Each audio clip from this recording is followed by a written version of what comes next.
Out of nowhere, a colossal, menacing fortress materialized in the heart of the city, casting an ominous shadow over the skyline. This sudden appearance sent shockwaves through the metropolis, forcing the Power Rangers to spring into action. Sworn to protect the city and safeguard its citizens, the valiant heroes prepared to confront this new threat. These denizens of darkness had no idea whom they were challenging. The Rangers, with unwavering determination, had earned their reputation through countless battles, proving time and time again that they were not to be trifled with. The following day, anticipation gripped the entire country as news of the looming contest between the two factions spread like wildfire. People gathered in droves, eager to witness the long-awaited clash between light and darkness. The Red Keeper, known for his unwavering leadership and fiery spirit, made his way through the excited crowd, rallying the fans and igniting a wave of hope among those watching. Meanwhile,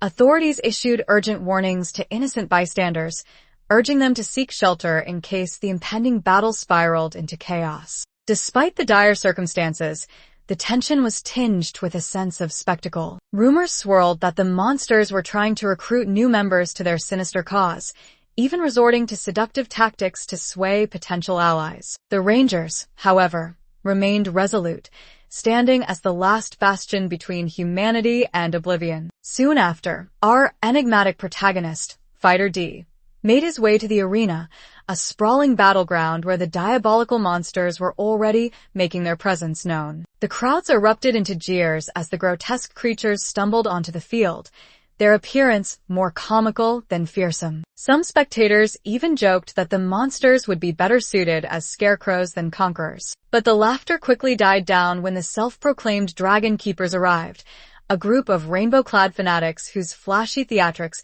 somehow managed to captivate the audience. The battle commenced with a thunderous roar. The monsters lunged forward, only to be swiftly thwarted by the Rangers, who launched themselves into the air with acrobatic precision. The Keepers played along, pretending as if they were truly challenged, putting on a show for the cheering crowds. However, the monsters were not to be underestimated. They unleashed their trump card, transforming into monstrous Decepticon-like hybrids that sent chills down the spines of the onlookers.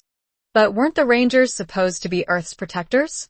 The line between hero and villain blurred as the battle raged on. As the children and parents cheered from the sidelines, the Keepers found renewed strength, pushing back against the monstrous horde. Yet beneath the spectacle, a darker truth lingered.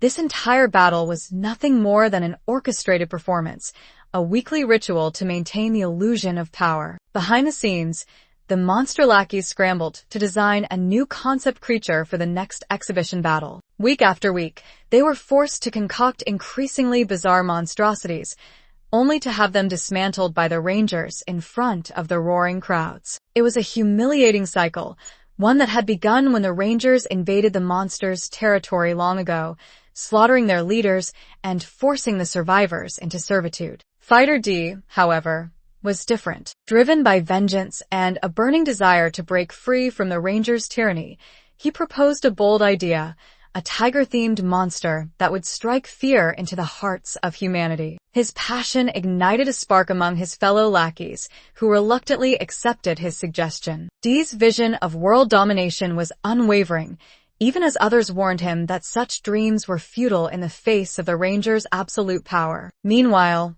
YCO, a strikingly beautiful yet enigmatic figure, entered the picture. Though she appeared to be part of the Rangers' entourage, whispers suggested she harbored her own hidden agenda. Her sultry presence captivated D, whose obsession with vengeance was slowly giving way to a more dangerous fixation. As the battle played out, D found himself in the crosshairs of the Red Ranger, a formidable warrior whose power seemed almost divine. Despite his best efforts, D was no match for the crimson-clad champion, who dismantled him with ruthless efficiency. But D refused to die. Even as his body was reduced to rubble, his hatred kept him clinging to life. YCO watched from the shadows, her golden feline eyes glinting with intrigue. When D finally regenerated, she approached him, her voice a seductive whisper. She proposed an alliance, a chance to bring down the Rangers from within. D's mind raced with possibilities, torn between his thirst for revenge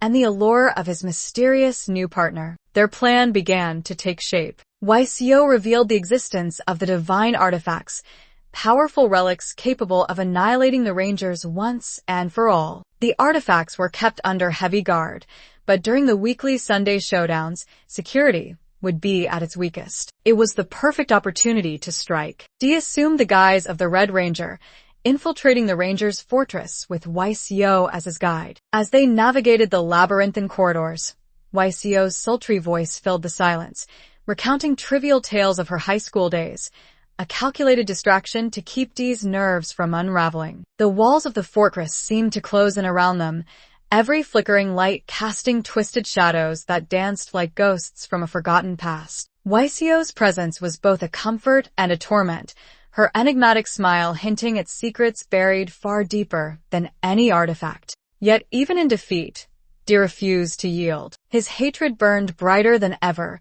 searing through every broken bone and shattered nerve. YCO's plan had succeeded. The real divine artifact had been stolen, while the Rangers were left with a worthless decoy. As the city celebrated another victory, the seeds of rebellion had been sown. In the shadows, YCO vanished, leaving behind only a cryptic message.